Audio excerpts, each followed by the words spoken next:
Drowning in scheduling chaos? Let's cut through the noise and find the perfect appointment booking solution for you. Microsoft Bookings vs Calendly.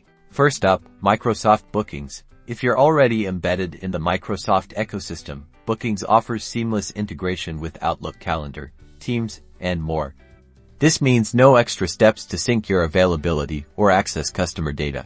You can manage everything from within the familiar Microsoft environment. Now, let's switch gears to Calendly. Known for its simplicity and ease of use, Calendly lets you create customized scheduling links in seconds. Just set your availability preferences, share your link, and let your clients book a time that works for both of you. Bookings shines with its deep customization.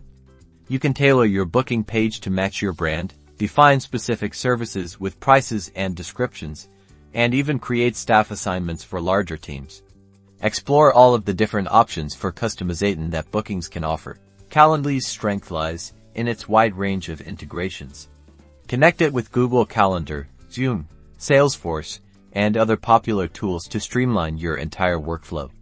You can automate meeting invites, track customer interactions, and more, all without leaving Calendly. Let's talk money. Microsoft Bookings is often included in Microsoft 365 business plans, making it a cost-effective option if you're already a subscriber.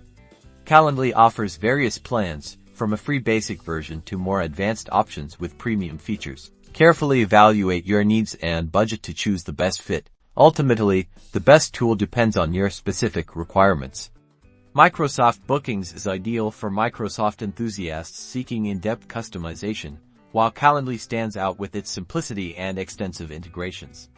Weigh the pros and cons, test out the free trials, and pick the scheduling solution that will truly boost your productivity and delight your clients. Don't forget to like and subscribe for more helpful tool comparisons.